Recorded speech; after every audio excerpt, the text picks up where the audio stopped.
I would share some things from a chapbook supplement from cc&d, and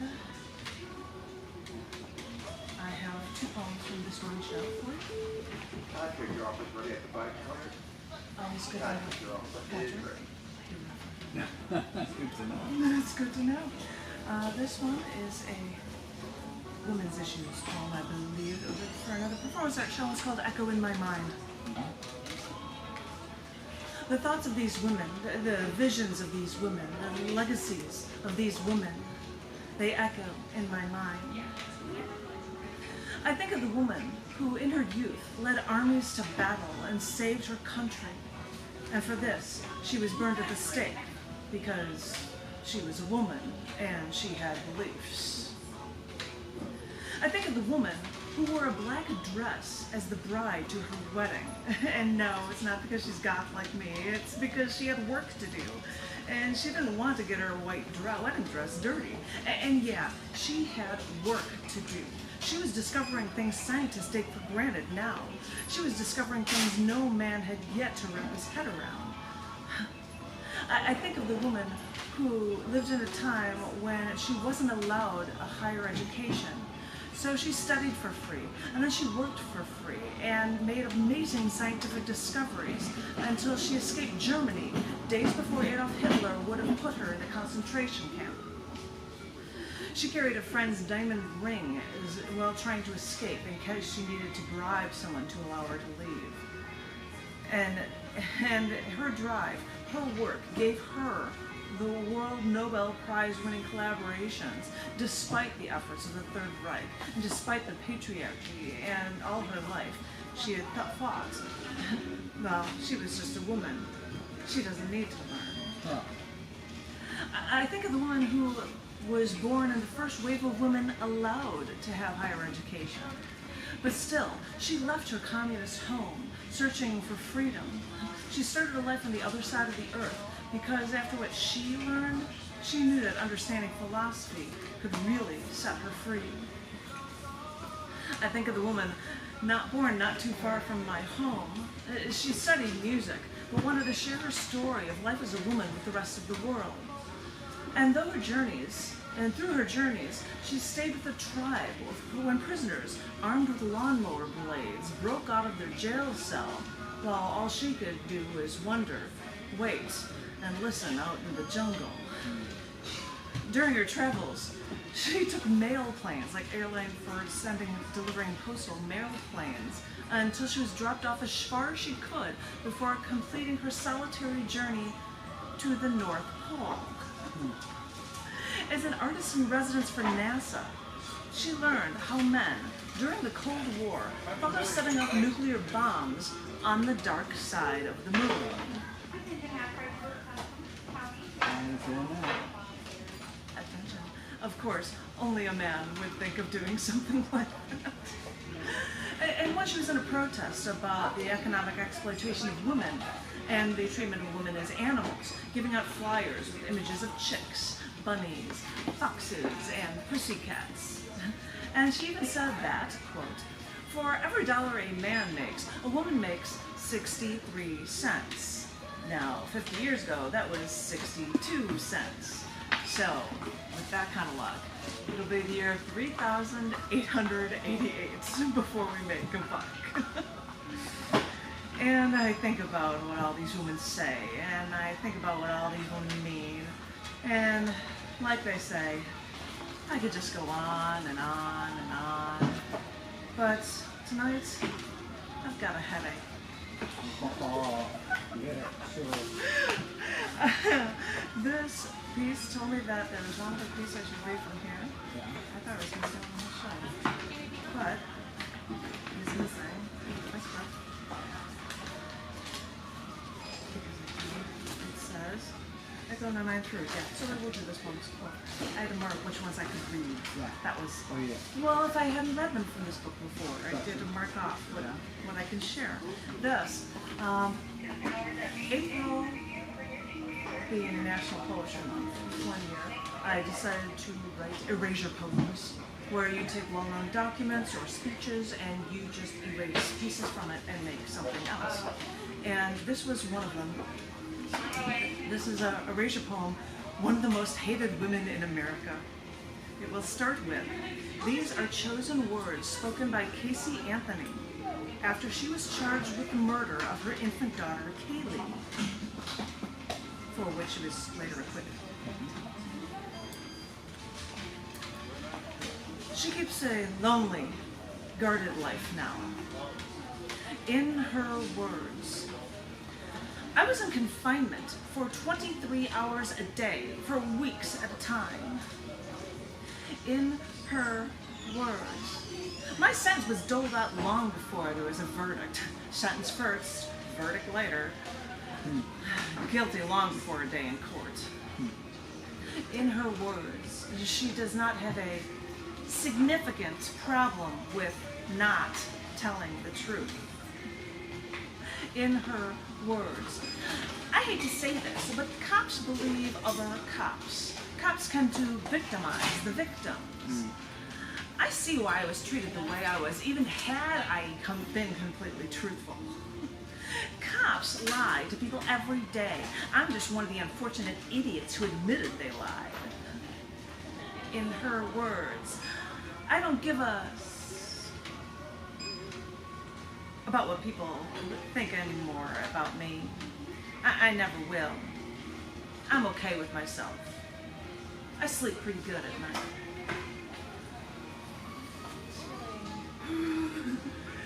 Yeah, she stays hidden now. You don't. She doesn't come out much. So. Yeah, anyway, on a different subject, this poem is not a religious poem. It's a poem about a relationship. It's not a religious poem. Yes, this poem is called Being God. I'm tired of dying for your sins over and over again. And why is it that I'm the one doing all the dying and you're doing all the sinning? I don't think you're learning your lesson. I'm tired of taking this knife to my hands over and over again, giving myself the stigmata, and the blood gets all over my clothes. I can never get the stains out. And for what? For you to see how I suffer? I'm tired of being humble when I'm supposed to be the one with all the power. Over and over again, I become your servant, and never are you bowing to me. I don't even get a thank you. I'm tired of preaching to the converted, but the converted aren't even really listening. They're all snoring in the back rows while I deliver my sermon, and there's not even air conditioning in here, and I'm sweating. I'm tired of coming to you and healing the sick, taking away the problems over and over again, giving you something to look forward to, and all I have is an eternity of waiting for someone to take my place and tend to my wounds. I'm tired of giving up the earth to you, watching the devil's work be done. And you know, he's just sitting out there and looking up at me and laughing over and over again because it's so easy for him when he doesn't have to work. I'm tired of being your salvation. Over and over again, you turn to me, and I have no one to turn to but myself. It's a real pain, you know, being your own God, since no one can save me from me. I'm tired of being your teacher, handing you what you need on a silver platter and waiting for that stupid collection plate, and someone is always stealing out of it from the back row. I know who you are. You who leave me nothing. I'm tired of wearing this crown of thorns over and over again. The needles prick my skin, and even God's bleed. At least this one does. And when I ask you to wipe the blood out of my eyes, well, I can't see you anywhere. I'm tired of being something for everybody when everybody is nothing for me. Maybe the devil has the right idea, you know. Maybe I'll just sit back and wait for you to miss me as you wonder, who's your Messiah now? This one is called Evolving, Connecting, and Confounding. It concerns me when I see toddlers vying for their mommy's attention, yelling to get their mom to look up from their smartphone. It confuses me when I hear that IBM Corp, the company that invented the PC, has decided that all their employees should use Macintosh computers. Riddle me this, fat man. Explain to me why the new decree is that all the other employees should now use Macs. It condemns us all when I see an ad on TV of a hero fighting enemies, killing people, escaping certain doom before saving humanity, until a PlayStation logo appears followed by the words, "Greatness awaits." Well, how confounding, because greatness does await for those who didn't sit on those comfy cushions and play video games. Heroes act. They don't just sit back and escape the reality by playing games of an alternate reality. They make their lives great. So, yes, for all you console junkies, greatness still awaits. It consumes me when the town I'm from, the city I love, the one with the best architecture and best skyline from the water, and wait a minute, the best tasting tap water too, the best blues music, the best cultural mix. It consumes my soul when the mayor calls Chicago a sanctuary city and further restricts gun rights of those who would legally buy guns, unlike the gangs who in Chicago over Christmas weekend shot over 60 people. Of course, there were innocent bystanders. It consumes me. It concerns me. It confounds me. It consumes me. And this is commonplace. This is the part where that they actually call evolution. Or maybe that's how the culture evolves, by staring at screens with all the surface information they could ever want at their fingertips. Or maybe it's how our culture devolves, by not having to remember a thing because you always have Google on that smartphone of yours that's always smarter than you. So you can just stare at a screen instead of actually interacting with people. Because why would you want to interact with people when you can look at a 4-inch square screen instead? Went to a bar, saw two men sitting together at a table, both using their smartphones instead of interacting with each other. But wait a minute, isn't the point of going out into public and to meet someone in the first place? Isn't the point to actually interact with people? And seriously, they were both working on the phone, and then one looked up at the other and said, "No, that's not true." And they went back to the phone. I'm like, they're somehow communicating. Text message? I don't know what they were doing. I'm like, you could just speak to each other. Sorry, this. I couldn't believe that one. There's a server, adults will bring in, like, for their kids, like screens for them to watch while they do. Yeah. That's good. Just like, You're supposed not to even a phone, like iPad. puts it down in front of the kids and the parents on their phone. And I'm like, What is the point? Oh my gosh. Childmind devices. Oh my yeah. gosh. All right. It's insane. They're not going to be able to talk to people. That is I crazy. see a way of writing those. I couldn't wait any longer. I couldn't wait. I couldn't. Because at a bar, because the bar, the pub, the publican was a place where people were meant to meet up with each other to interact. But this past New Year's Eve, at a bar on Rainy Street, a group of people went to a bar to ask if they had TVs so they could watch a sports game. You see, now the publican is becoming a place where people can all go to pay attention to something other than the people that they came with, or anyone else for that matter. This is your new future. Because I remember back in the day when me and my friend Jason had our laptops at a bar with our friends, and we would transfer files to each other by putting our laptop sensors in front of each other. So yeah, it was still being a computer geek and doing computer geek stuff, but at least I was in public interacting with the actual people while we did it. This is how we were cutting edge, I guess. This is how we were rebellious, all without losing a connection to actual people. We look for a happy medium. I am the woman who uses audio and video sampling in my performances. The woman with her own name as a domain name, tons of CDs on iTunes, who runs an expansive online print publishing organization incorporating YouTube, Vine videos, back in the day, Vine videos, Facebook, Twitter, Instagram, even Pinterest, Tumblr, and Google+. Now that is just closed, but I was best for that one too.